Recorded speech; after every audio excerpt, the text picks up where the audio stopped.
بصدفة كنت أكون من الأرض الجزائرية، أنا من مدينة وجدة بالمناسبة يعني. وحتى حينما حدثت المسيرة الخضراء للأسف يعني الرئيس الجزائري الهواري بومدين طرد ما يقارب 40,000 عائلة مغربية كانت تعيش بالجزائر، وطردوا يوم العيد إلى المغرب.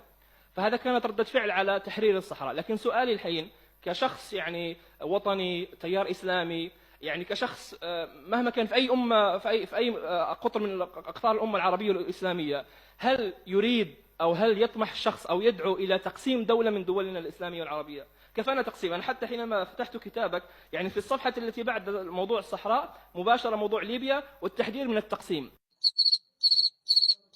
فلماذا الدعوة إلى تقسيم دولة إسلامية عربية مسلمة؟ يعني موضوع التطبيع نحن نتفق معك، التطبيع كارثة ونسأل الله أن يعفو عنا منه، لكن موضوع التقسيم هذا يعني هل نحذو حذو السودان وإن شاء الله ليبيا لا؟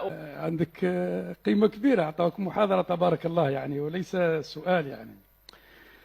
سؤالي لك أستاذ يعني ما هو الشيء الذي يجب نحتكم إليه إذا اختلفنا؟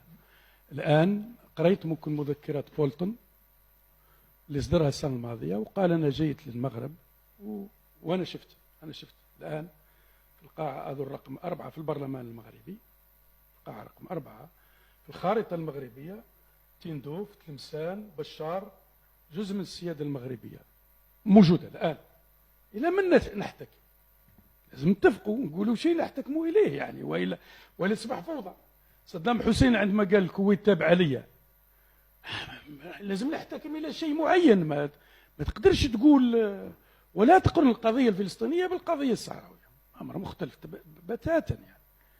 احنا قلنا بالاتحاد الافريقي كانت بيناتهم نزاعات في الجغرافيا، اتفقوا قالوا احنا خلينا نتفقوا على الأرض الموروثة من الاستعمار، وداروا هذا المبدأ.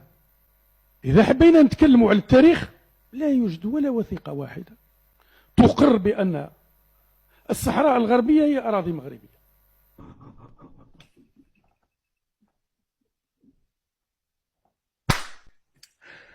لا يوجد، ويا كان عندك أعطيها لي. ثم لا يوجد واحد حريص على جغرافيا المغرب مثل الحسن الثاني رحمة الله عليه.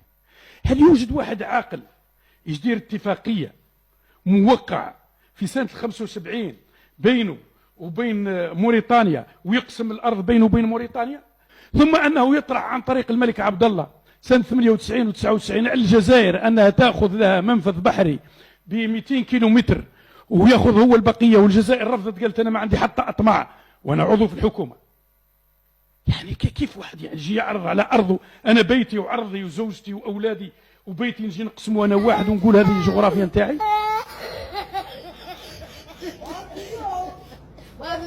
هو نفس الشيء اللي قالوا الريسوني والحمداوي والمقري في كتابهم بأن تلمسان وكذا وكذا مغربية، والكتاب موجود عندي ورديت عليه، وهذا من الإسلاميين. وقالوا بأن تمراست وهذه تابعة إلى النيجر ومالي، وقالوا بأن ورقلة تابعة إلى يكذا. لو كان عندنا حكم ديمقراطي ما عندناش مملكة في المغرب كانوا خاضوا حرب ضد الجزائر، لأن مدوا الحكومة كان ممكن هم يكون الدولة منهم ويخوضوا حرب ضد الجزائر لأنهم يعتقدون ذلك. وتبعتوا الريسوني قال جهاد إلى، وقال بأن لا يوجد حاجة يسموها موريتانيا أصلا.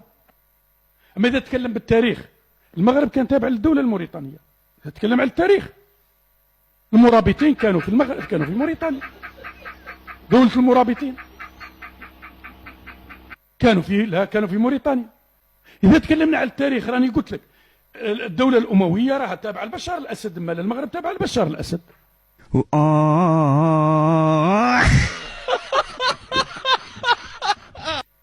سنة 65 اجتماع دول ثلاثة، الجزائر والمغرب وموريتانيا، من أجل حق تقرير المصير.